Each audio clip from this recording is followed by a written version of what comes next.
എല്ലാ കൂട്ടുകാർക്കും നല്ലൊരു ദിവസം ആശംസിച്ചുകൊണ്ട് നമുക്ക് നേരെ ഗൗതമിന്റെ അളകനന്ദയുടെയും അടുത്ത ആഴ്ചയിലെ നല്ലൊരു പ്രൊമോ വിശേഷം കേട്ടാലോ. ആദ്യമായി കാണുന്നവരാണെങ്കിൽ ചാനൽ ഇഷ്ടപ്പെട്ട ഒന്ന് സബ്സ്ക്രൈബ് ചെയ്യാൻ മറക്കരുതേ. അതോടൊപ്പം തന്നെ കണ്ടുകൊണ്ടിരിക്കുന്ന എല്ലാവരുടെ സപ്പോർട്ടിലേക്കും തുടർന്നും പ്രതീക്ഷിച്ചുകൊണ്ട് നമുക്ക് നേരെ നമ്മുടെ വിശേഷത്തിലേക്ക് അങ്ങോട്ട് പോയാലോ. അങ്ങനെ നമ്മൾ കഴിഞ്ഞ ദിവസം കണ്ടു നന്ദ വല്ലാത്ത ധർമ്മ സങ്കടത്തിലാണ്. കാരണം പിങ്കിയുടെ പെരുമാറ്റം നന്ദയെ വളരെയധികം വേദനിപ്പിക്കുന്നുണ്ടായിരുന്നു. പിങ്കി ഇവിടെ വയറ്റില് ഗൗതത്തിന്റെ നന്ദിയുടെ കുഞ്ഞ് വന്നേ പിന്നെ പിങ്കിയിൽ ആകെപ്പാടെ മാറ്റമായിരുന്നു. കാരണം മുമ്പുണ്ടായിരുന്ന പിങ്കിയല്ല. ഇതൊക്കെ നന്ദയ്ക്ക് നന്നായിട്ട് അറിയായിരുന്നു. കാരണം പിങ്കിയുടെ സ്വഭാവത്തിന് നല്ല മാറ്റമാണെന്ന് നന്ദയ്ക്ക് ആദ്യം തന്നെ അറിയായിരുന്നു. പക്ഷേങ്കിൽ നന്ദ അത് മനഃപൂർവ്വം അത് അവോയ്ഡ് ചെയ്യുക ചെയ്തേ. എന്താണെങ്കിലും തന്റെ കുഞ്ഞല്ലേ വളരുന്നേ ആ വയറ്റില്. അങ്ങനെ ഒരു ചിന്തയായിരുന്നു നന്ദയുടെ ഉള്ളിലുണ്ടായിരുന്നേ. പിന്നീട് നന്ദ സങ്കടപ്പെട്ടിരിക്കുന്ന സമയത്ത് ഗൗതം വന്ന് നന്ദനെ ആശ്വസിപ്പിക്കുന്നുണ്ട്. നീ വിഷമിക്കൊന്നും വേണ്ട. എന്തിനാ വിഷമിക്കണേ? ദേ ആ കുഞ്ഞിനെ ബയോളജിക്കൽ ആയിട്ടുള്ള അച്ഛനും അമ്മയും നമ്മളല്ലേ. പിന്നെ എന്തിനാ പേടിക്കണം? എന്തിനാന്ന് ചോദിക്കാം. പിങ്കിക്ക് അതിന് യാതൊരു അവകാശമില്ല. പിങ്കിയുടെ ഒരു വാടക ഗർഭപാത്രം മാത്രമാണെന്ന് പറയാം. ഇത് കേട്ട് കഴിഞ്ഞപ്പോഴത്തേനും നന്ദ പറഞ്ഞു, അതൊക്കെ ശരി തന്നെയാ. പക്ഷെ എന്തോ പിങ്കിയുടെ സ്വഭാവം കേട്ട് എനിക്ക് എന്തൊക്കെ ഒരു പന്തികയോട് തോന്നുന്നുണ്ട് ഗോൻ സാർ. നമ്മൾ ഉദ്ദേശിച്ച പോലെ ഒന്നും അല്ലാന്ന് പറയണം. എനിക്ക് പേടി ഇപ്പം അവള് പ്രസവിച്ച് കഴിയുമ്പോൾ ആ കുഞ്ഞിന്മേലെ വല്ല അവകാശം പറയുമെന്നാ. അതൊന്നും ഒരിക്കലും ഉണ്ടാകാൻ പോകുന്നില്ല. അങ്ങനെ അവകാശവാദം ഉന്നയിച്ചിട്ടും കാര്യമില്ലോ. കാരണം ഡോക്ടർ അത് പ്രത്യേകം പിങ്കിയോട് പറഞ്ഞല്ലേ നിൽക്കും. അതൊക്കെ പറഞ്ഞാ പക്ഷെ പിങ്കിയുടെ സ്വഭാവം ശരിക്കും ഗൗതം സാറിന് അറിയാമല്ലോ എന്ന് ചോദിക്കുകയാണ്. അത് കേട്ട് കഴിഞ്ഞപ്പോഴത്തേനും ഗൗതത്തിന്റെ മനസ്സിൽ ചില ബുദ്ധിമുട്ടൊക്കെ ഉണ്ടാകുന്നുണ്ട്. കാരണം പിങ്കിയുടെ ഓരോ ചേഷ്ടകള്, ഗൗതത്തിനോടുള്ള അടുപ്പം അത് കണ്ടാൽ തോന്നും അതെ ഗൗതത്തിന്റെ പിങ്കിയുടെയും കുഞ്ഞാണ് പിങ്കിയുടെ വയറ്റിൽ വളരുന്നതെന്ന്. അതുപോലെയുള്ള ചേഷ്ടകളൊക്കെയായിരുന്നു പിങ്കിയുടെ. കാരണം ഗൗതവുമായിട്ട് കൂടുതൽ അടുത്ത് ഇടപെടാനായിട്ട് പിങ്കി ഇങ്ങനെ ഓരോ സന്ദർഭങ്ങളും ഉണ്ടായിക്കൊണ്ടിരിക്കുക. ഇതൊക്കെ നന്ദ പ്രത്യേകം നോട്ട് ചെയ്യുന്നുണ്ടായിരുന്നു. അത് കണ്ടപ്പോൾ നന്ദയ്ക്ക് നല്ല ബുദ്ധിമുട്ട് തോന്നി. പക്ഷെ ആ സമയത്തൊക്കെ നന്ദ അല്ല തിരിച്ചടി കൊടുക്കുന്നുണ്ട്. കാരണം പിങ്കിയുടെ ഒരു കാരണവശാലും ഗൗതത്തിന്റെ അരിയിലേക്ക് അധികം അങ്ങോട്ട് അടുപ്പിക്കുന്നില്ലായിരുന്നു. നന്ദയ്ക്കറിയാം അങ്ങനെ അടുപ്പിച്ചിട്ടുണ്ടെങ്കിൽ ഒരു ഒരു കാരണവശാലും ശരിയാകാൻ പോകുന്നില്ല. പിങ്കിയുടെ മനസ്സിൽ വേണ്ടാത്ത ചിന്തകളും പലതും കടന്നുകൂടുന്നു. അപ്പൊ നന്ദയുടെ ഈ ഇടപെടല് പിങ്കിയിലും അസ്വസ്ഥ ഉണ്ടാകുന്നുണ്ട്. താൻ എപ്പോഴും എന്തേലും പറഞ്ഞ് ഗൗതത്തിന്റെ അരിയിലേക്ക് ചെന്ന് കഴിയുമ്പോഴത്തേനും നന്ദ അങ്ങോട്ട് ഇടയ്ക്കേക്ക് വരുന്ന പിങ്കിക്ക് അങ്ങോട്ട് ഇഷ്ടപ്പെടുന്നില്ല. പക്ഷെ നന്ദ വിട്ടുകൊടുക്കാനായിട്ട് നന്ദ ഒരുക്കുമല്ലായിരുന്നു. പിന്നീട് 2-3 ദിവസമൊക്കെ നന്ദ പിങ്കിനെ നോക്കിയിരുന്നു. അവസാനം നന്ദയ്ക്കും പോണല്ലോ. അങ്ങനെ ജോലിക്ക് പോകേണ്ട സന്ദർഭം വന്നപ്പോൾ നന്ദ പറഞ്ഞു, അതെ ഒരു കാര്യം ചെയ്യാം, ഇനിയിപ്പം കാര്യങ്ങളൊക്കെ നോക്കാനായിട്ട് ഒരാളെ തന്നെ ഏർപ്പാടാക്കാന്ന് പറയണം. ഞാൻ പോയിട്ടുണ്ടെങ്കിൽ ഫുൾ ടൈം ഇപ്പം വെല്ലുമ്മയ്ക്കാണല്ലോ അമ്മയ്ക്കാണല്ലോ നോക്കിയിരിക്കാൻ പറ്റില്ലോ. പിങ്കിയുടെ കാര്യങ്ങളൊക്കെ നോക്കാനായിട്ട് ഒരാൾ വേണമെന്ന് പറയാണ്. അങ്ങനെ ഒരാളെ ഏർപ്പാടാക്കാൻ തന്നെ തീരുമാനിച്ചു. പക്ഷെ നല്ല ആൾ വേണം, നല്ല എക്സ്പീരിയൻസ് ഉള്ള ആളൊക്കെ വേണം അവളെ നോക്കാനായിട്ട്. കാരണം ഗർഭിണീനെ നോക്കാനായിട്ട് തന്നെ ഒരാളെ വിളിച്ചു വരുത്താൻ തീരുമാനിച്ചു. പിങ്കി ആണെങ്കിലോ പിങ്കിയുടെ സ്വഭാവത്തിനാണെങ്കിലോ ഓരോ ദിവസം ചെല്ലുന്നവരും ഭക്ഷണത്തരം കൂടി വരുന്നതല്ലാതെ നല്ല രീതിയിലൊന്നും ഇല്ലായിരുന്നു. നന്ദയ്ക്കാണ് ഭയങ്കര പ്രതീക്ഷകളാ. തന്റെ കുഞ്ഞല്ലേ ആ വയറ്റി വളരുന്നേ. അപ്പം പിങ്കിയെ നല്ല രീതിയിൽ നോക്കണം എന്ന് ഓർത്തിട്ട് നല്ല ഭയങ്കര കെയറിങ് ഒക്കെ നന്ദ കൊടുക്കുന്നുണ്ടായിരുന്നു. പിങ്കി ആണെങ്കിലോ അതിനനുസരിച്ച് പിങ്കിക്ക് ഒന്നുകൂടെ അഹങ്കാരം കൂടുക ചെയ്തേ. എല്ലാവരുടെയും കെയറിങ്. കാരണം ഇന്ത്യവരത്തിലേക്ക് പറക്കാൻ പോകുന്ന അവകാശി കിടക്കുന്ന വയറല്ലേ. അപ്പൊ ഈ പറയുന്ന അരുന്ധതി ആണെങ്കിലും ലക്ഷ്മിയമ്മ ആണെങ്കിലും പിങ്കിനെ അത്രയധികം കെയർ ചെയ്യുന്നുണ്ടായിരുന്നു. ഫുഡൊക്കെ ആണെങ്കിൽ ലക്ഷ്മിയമ്മ പിങ്കിക്ക് ഇഷ്ടമുള്ള ഫുഡൊക്കെ ഉണ്ടാക്കി കൊടുക്കുന്നേ. നിർബന്ധിച്ച് ഫുഡൊക്കെ കഴിപ്പിക്കുകയും ചെയ്യും. പക്ഷെ ചില സ്വഭാവങ്ങളും നന്ദയ്ക്ക് ഒട്ടും ഇഷ്ടപ്പെടുന്നുണ്ടായിരുന്നില്ല. പിങ്കി ആണെങ്കിൽ വേരുദിച്ചാൽ പോലും ഏക്കുന്നില്ലാത്തൊരവസ്ഥയിലാണ് പിങ്കി കിടന്നുറങ്ങുന്നത്. ഇതൊക്കെ കണ്ടു കഴിയുമ്പോഴത്തേക്കും നന്ദയ്ക്ക് വല്ലാത്ത ടെൻഷൻ ഉണ്ടാവുന്നുണ്ടായിരുന്നു. കാരണം ഗർഭിണികൾ എങ്ങനെ എപ്പോഴും കിടന്നിട്ടുണ്ടാ ശരിയാകത്തില്ല. അത് കുഞ്ഞിന് കേടാന്നുള്ള കാര്യം നന്ദയ്ക്കറിയാം. നന്ദ പുസ്തകത്തിനകത്ത് വായിക്കുകയൊക്കെ ചെയ്താ. പിന്നീട് പിങ്കി കിടന്നുറങ്ങുന്ന സമയത്ത് നന്ദ പോയി പിങ്കിനെ വിളിച്ചെഴുന്നേൽപ്പിക്കുക. പിങ്കിക്ക് അത് ഇഷ്ടപ്പെട്ടില്ല. നന്ദ പറഞ്ഞു, അത് പിങ്കി ഇങ്ങനെ കിടന്നുറങ്ങാൻ പാടില്ല. ഗർഭിണികൾ കുറെ ദൂരം നടക്കണം. അങ്ങനെ കുറച്ച് റൂൾസ് ഒക്കെ ഉണ്ടെന്ന് പറയണം. ഇത് കേട്ടതും പിങ്കി പറഞ്ഞു, അത് നീ എന്നെ കൂടുതൽ പഠിപ്പിക്കേണ്ട കാര്യമില്ല എന്ന് പറയണം. എനിക്കറിയാന്ന് പറയണം. പക്ഷെ നന്ദ വിട്ടുകൊടുക്കാൻ തയ്യാറായില്ല.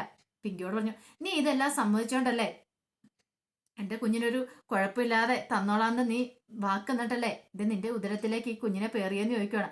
ഇത് കേട്ടപ്പോ പിങ്കി പറഞ്ഞു, അതെനിക്കറിയാം എന്ത് ചെയ്യണമെന്ന്. കൂടുതൽ എന്നെ പഠിപ്പിക്കാൻ വരണ്ടെന്ന് പറയണം. നന്ദ എന്ത് പറഞ്ഞിട്ടുണ്ടെങ്കിലും പിങ്കിക്ക് തർക്കുത്തരം മാത്രമേ ഉണ്ടായിരുന്നുള്ളൂ. പക്ഷെങ്കിൽ ലക്ഷ്മിയമ്മ നന്ദനെ വിളിച്ചിട്ട് പറഞ്ഞു, നന്ദമോളെ നീ ഇപ്പൊ എന്തായാലും പിങ്കിമോട് ദേഷ്യപ്പെടാനൊന്നും പോണ്ട. അവളുടെ വയറ്റില് ദേ നിന്റെ കുഞ്ഞാവളെ നീ എങ്ങനെ നിന്റെ കുഞ്ഞിനെ കെയർ ചെയ്യുന്നോ അതുപോലെ തന്നെ കെയർ ചെയ്യണമെന്ന് പറയണം. എനിക്കറിയാം ലക്ഷ്മിയമ്മേ, അമ്മയ്ക്കറിയാലോ ഞാൻ എത്രമാത്രം അവളെ കെയർ ചെയ്യുന്നുണ്ട്. എന്റെ കുഞ്ഞെന്നുള്ള രീതിയിലല്ലേ സംസാരിക്കുകയൊക്കെ ചെയ്യുന്നേ. ഇടയ്ക്കിടയ്ക്ക് നന്ദ പോയി പിങ്കിയുടെ വയറ് കൈവച്ച് ഇങ്ങനെ പറയും. തലയൊക്കെ വെച്ചിട്ട് ഇങ്ങനെ പറയും, അത് മോനെ അമ്മയോടെ ഉണ്ട് കേട്ടോ, പേടിക്കണ്ടാട്ടാന്നൊക്കെ പറയും. അതെ ഇനിയിപ്പോ കുറച്ച് ദിവസമുള്ളൂ. ഓരോ ദിവസം ഇങ്ങനെ നന്ദ ഇങ്ങനെ കണ്ടറെ മാർക്ക് ചെയ്തോണ്ടിരിക്കുകയാണ്. ഇത്ര ദിവസം എന്ന്. കാരണം ഇത്ര ദിവസം കഴിയുമ്പോൾ കുഞ്ഞ് പുറത്തു വരും എന്നൊരു ചിന്ത. പക്ഷെ ആദ്യത്തെ അത് ആ 1 മാസം ആയാൽ മാത്രമേ അറിയത്തുള്ളൂ. വയറ്റിനകത്ത് അത് പിടിച്ചിട്ടുണ്ടോ അതോ ഇനി പോയിട്ടുണ്ടോ എന്ന് ഡോക്ടർ അത് പ്രത്യേകം പറഞ്ഞൊരു കാര്യമാണ്. സരോഗസി ചെയ്താലും ഒരു പക്ഷേങ്കിൽ നന്ദയുടെ അണ്ടത്തിന് ശക്തി കുറവായതുകൊണ്ട് പറയാൻ പറ്റത്തില്ല. ചിലപ്പോൾ 2-3 വട്ടം ചെയ്യണമെന്നൊക്കെ ഡോക്ടർ എന്ന് പറഞ്ഞിട്ടുണ്ടായിരുന്നു. 1 മാസം 1.5 മാസം കഴിഞ്ഞ് ടെസ്റ്റ് ചെയ്ത് നോക്കിയാൽ മാത്രമേ കുഞ്ഞ് പിറവി എടുത്തിട്ടൊന്നും അറിയാൻ പറ്റുള്ളൂ. പക്ഷേങ്കിൽ എല്ലാവരും ഭയങ്കര പ്രതീക്ഷയില്ല. കുഞ്ഞുണ്ട് വയറ്റിൽ ആ ഒരു ചിന്തയിലായിരുന്നു എല്ലാവരും. അതുപോലെ തന്നെയാണ് പിങ്കിനെ എല്ലാവരും കെയർ ചെയ്യുകയും ചെയ്യുന്നത്. പിന്നീട് നന്ദ ഓരോന്നൊക്കെ ഇങ്ങനെ പറഞ്ഞു കഴിയുമ്പോഴത്തേനും പിങ്കിക്ക് അത് ഇഷ്ടപ്പെടുന്നില്ല. അരുന്ധതി ആണെങ്കിലോ നന്ദ ഇങ്ങനെ ഓരോന്ന് പറഞ്ഞു കഴിയുമ്പോൾ അരുന്ധതി നന്ദയോട് പറഞ്ഞു, നീ കൂടുതൽ അവളെ പഠിപ്പിക്കാനൊന്നും പോണ്ട, അവള് ആ കാര്യങ്ങളൊക്കെ അറിയാലോ, അതുകൊണ്ട് നീ അവളെ ദേഷ്യം പിടിപ്പിക്കാനൊന്നും പോണ്ടെന്ന് പറയുന്നുണ്ട്. പക്ഷെ നന്ദയ്ക്ക് അതൊക്കെ പറ്റുമോ? കാരണം നന്ദയ്ക്കല്ലേ അറിയത്തുള്ളൂ തന്റെ കുഞ്ഞാ വളരുന്നതെന്ന്. താൻ എങ്ങനെയാണ് തന്റെ വയറ്റിൽ കിടക്കുമ്പോൾ ആ കുഞ്ഞിനെ നോക്കുന്നത്, അതുപോലെ തന്നെയാണ് നന്ദ നോക്കുന്നത്. അങ്ങനെ അവസാനം പിങ്കിനെ നോക്കാനായിട്ട് ഒരാൾ വരുവാണ്. ഗിരിജ എന്നാണ് അവരുടെ പേര്. അവരെങ്ങനെ പിങ്കിയെ നോക്കാനായിട്ട് അങ്ങോട്ട് വരുവാണ്. അവര് വന്നോട് കൂടിയിട്ട് പിങ്കിക്ക് ഒന്നുകൂടെ അങ്ങോട്ട് അഹങ്കാരം കൂടി.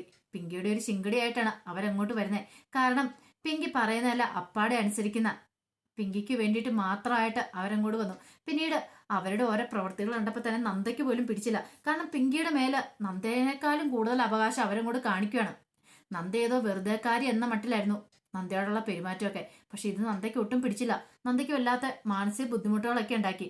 പിങ്കിക്ക് കഴിക്കാൻ പറ്റാത്ത ഫുഡൊക്കെ അങ്ങനെ പിങ്കി പറഞ്ഞു കഴിയുമ്പോഴത്തേനും അവരങ്ങനെ ഉണ്ടാക്കി കൊടുക്കുകയൊക്കെ ചെയ്യുക. ഇതൊക്കെ കണ്ടു കഴിഞ്ഞപ്പോഴത്തേനും നന്ദ വിലക്കി.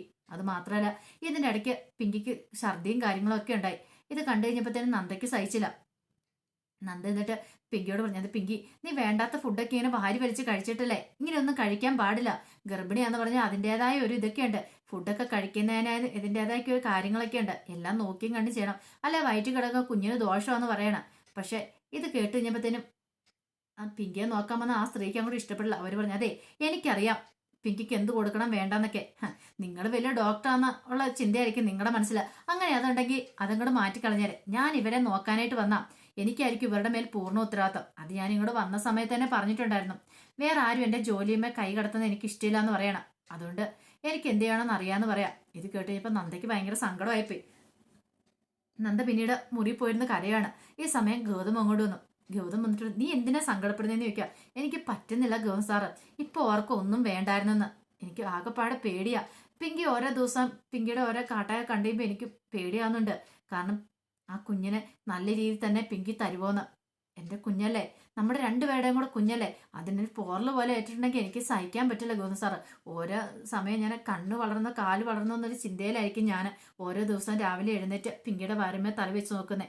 അതുപോലെ ഞാൻ ഇരിക്കുന്നത്. അപ്പോഴാണെങ്കിലോ അവരിങ്ങനെ ഓരോന്നൊക്കെ കാണിച്ചു കൂട്ടുമ്പോൾ എനിക്ക് അറിയത്തില്ല എന്ന് പറയണ. അത് മാത്രമല്ല പിങ്കിക്ക് ഒരു ശ്രദ്ധയില്ല. നടക്കുന്ന കാര്യത്തിലാണെങ്കിലും എടുക്കുന്ന കാര്യത്തിലാണെങ്കിലും പിങ്കി ചാടിത്തുള്ളിയൊക്കെയാ പോണേ. ഇതൊക്കെ കണ്ടു കഴിയുമ്പോഴത്തേനും നന്ദ ഉപദേശിക്കുമ്പോൾ പിങ്കിക്ക് അതൊന്നും ഇഷ്ടപ്പെടത്തില്ല. പിന്നെ കൂട്ടിന് എന്തിനേറെ പറയുന്ന ഗിരിജയും കൂടെ കൂടുകയാണ്. അവസാനം നന്ദയ്ക്ക് മനസ്സിലായി ഇതിങ്ങനെ പോയിട്ടുണ്ട് ശരിയാവത്തില്ല. എത്രയും പെട്ടെന്ന് ഇവിടുന്ന് ഓടിച്ചിട്ടേ കാര്യമുള്ളൂ ഗിരിജാനെ. ഗിരിജയാണെങ്കിലോ പിങ്കിയോടൊപ്പം പിങ്കിയുടെ ഇഷ്ടത്തിനൊത്ത് തുള്ളാനും തോന്നി. അത് മാത്രമല്ല ഗൗതത്തിനെ സ്വന്തമാക്കാനായിട്ടായിരുന്നു പിങ്കിയുടെ ലക്ഷ്യം. കാരണം പ്രഗ്നന്റ് ആയിട്ടിരിക്കുന്ന സമയത്ത് ഗൗതം തന്നോട് കൂടുതൽ അടുപ്പം കാണിക്കണം. അതിന് ആ ഒരു ഉദ്ദേശ ലക്ഷ്യത്തോട് കൂടിയിട്ടാണല്ലോ ഗൗതത്തിനെ നന്ദയുടെ കുഞ്ഞിനെ പിങ്കി വയറ്റിലേക്ക് പേറിയത്. പിന്നീട് അതിന് വേണ്ടിയിട്ട് ഗിരിജ കളവൊരുക്കുന്നുണ്ട് ഗൗതത്തിനെയും പിങ്കിയെയും കൂടെ ഒന്നിപ്പിക്കാൻ വേണ്ടിയിട്ട്. പക്ഷെ ഇത് നന്ദയ്ക്ക് മനസ്സിലായി. നന്ദയ്ക്ക് സഹിക്കാൻ പറ്റുമോ തന്റെ പുരുഷനെ വേറൊരാള് ഒരു ഒരു അന്യ സ്ത്രീ വേറൊരു കണ്ണോട് കൂടി നോക്കുന്ന പോലും ഒരു പെണ്ണിനും ഇഷ്ടപ്പെടുന്ന കാര്യമല്ല. പ്രത്യേകിച്ച് പിങ്കി ഇങ്ങനെയും കൂടെ ചെയ്ത് കഴിയുമ്പോഴത്തേനും നന്ദയ്ക്കത് വല്ലാത്ത മാനസിക വിഷമം ഉണ്ടാകുന്നുണ്ട്. അവസാനം നന്ദ പറഞ്ഞു, ഗൗതം സാർ എനിക്ക് പറ്റുന്നില്ല, എനിക്ക് എന്ത് ചെയ്യണമെന്ന് അറിയില്ല എന്ന് പറയണ.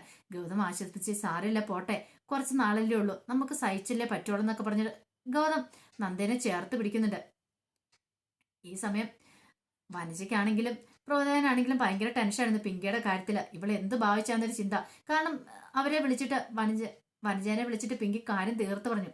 ഒരു കാര്യം ഞാൻ ഉറപ്പ് പറയാം അമ്മയോട്, ഈ കുഞ്ഞിനെ പ്രസവിക്കുന്നതോട് കൂടിയിട്ട് ഞാനും ഗൗതവും ഒന്നോ ഒരു കാരണവശാലും കുഞ്ഞിനെ വിട്ടുകൊടുക്കാൻ പോകുന്നില്ല. അതിന് നന്ദനെ ഇനി ഇല്ലാതാക്കിയാലും ശരി കുഴപ്പമില്ല, അവളെ ഇല്ലാതാക്കിയിട്ടാണെങ്കിലും ഞാൻ ഈ കുഞ്ഞിനെ എൻ്റേതാക്കുന്നു. ഇത് കേട്ട് ഞാൻ വനജയ്ക്ക് ഒരു ഞെട്ടലാണ് ഉണ്ടായത്. വനജ പിന്നീട് പ്രഭുദേവനോട് ഈ കാര്യമൊക്കെ പറയുന്നുണ്ട്.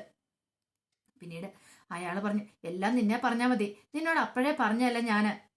വേണ്ടാത്ത വിചാരമൊന്നും അവളുടെ മനസ്സിലേക്ക് കയറ്റി വരണ്ടെന്ന്. അവള് കല്യാണം വേണ്ടെന്ന് പറഞ്ഞ് ഇവിടെ ഇരുന്നല്ലേ, അപ്പം നിനക്കല്ലായിരുന്നു ധൃതി അവളെ കൊണ്ട് കല്യാണം കഴിപ്പിക്കാനായിട്ട്. എന്നിട്ട് ഇപ്പം എങ്ങനെയായെന്ന് ചോദിക്കുകയാണ്. വനജയ്ക്കും ആകെപ്പാടെ വിഷമായി. അവർക്ക് മനസ്സിലായി തങ്ങളൊന്നിനി പിടിച്ച അവൾ നിൽക്കില്ല എന്നുള്ള കാര്യം, തങ്ങളുടെ കൈവിട്ട് പോയിട്ടുണ്ടെന്നുള്ള കാര്യം, ഈ കാര്യങ്ങളൊന്നും ഇന്ത്യപുരത്തിൽ ആരോടും പറയാൻ പോലും പറ്റില്ല. അവരറിഞ്ഞിട്ടുണ്ടെങ്കിൽ പിന്നെ അത് അതിനേക്കാളും വലിയ പ്രശ്നമാവും.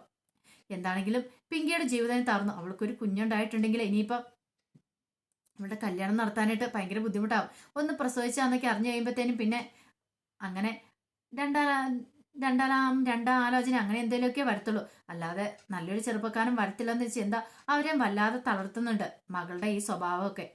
അപ്പൊ അതിന്റെ വിശേഷങ്ങളൊക്കെ നമ്മൾ അടുത്തയാഴ്ച കാണാൻ പോകുന്നത്. എന്തായാലും ഒരു കാര്യം ഉറപ്പാ, ആ നോക്കാൻ വന്ന ആ സ്ത്രീയേനെ എന്താണ് നന്ദയും ഗൗതവും ചേർന്ന് അവിടെ നിന്ന് അടിച്ചോടിക്കും. ഇനിയിപ്പം സരോഗസിയൊക്കെ ചെയ്തു. പിങ്കിയുടെ വയറ്റിൽ കുഞ്ഞുണ്ടോന്ന് അറിയത്തില്ല. എല്ലാരും വലിയ പ്രതീക്ഷയോടെ കാത്തിരിക്കുന്നേ. കുഞ്ഞുണ്ടാവല് തന്നെയാണ് എല്ലാവരുടെയും ആഗ്രഹം. കാരണം അങ്ങനെ എന്തെങ്കിലും കുഞ്ഞുണ്ടായിട്ടുണ്ടെങ്കിൽ ഒരു പക്ഷേ പിങ്കിയിൽ ആ കുഞ്ഞ് ജനിച്ചിട്ടുണ്ടെങ്കിൽ പിങ്കി അവകാശവാദം ഉന്നയിച്ചുകൊണ്ട് വരും. അല്ലെങ്കിൽ പിന്നെ അവളും മരിക്കണം. പ്രസവത്തോടു കൂടി അവൾ മരിക്കുവാണെങ്കിൽ ആ പ്രശ്നങ്ങളൊന്നും ഉണ്ടാകത്തില്ല. അല്ലെങ്കിൽ ഒരു പക്ഷേ ഒരിക്കലും അവൾ ആ കുഞ്ഞിനെ വിട്ടുകൊടുക്കാൻ തയ്യാറായില്ല. അപ്പൊ എന്താണെങ്കിലും ഒരു 1.5 മാസമൊക്കെ കഴിഞ്ഞ് കഴിയുമ്പോൾ അറിയാം ഇനി പിങ്കിയുടെ വയറ്റിൽ കുഞ്ഞുണ്ടോ ഇല്ലയെന്നൊക്കെ. അതിന്റെ വിശേഷങ്ങളൊക്കെ നമുക്ക് എല്ലാവർക്കും കാത്തിരിക്കാം കേട്ടോ. ഒരിക്കൽ കൂടി എല്ലാവർക്കും നല്ലൊരു ദിവസം ആശംസിച്ചു നിർത്തുന്നു. നന്ദി.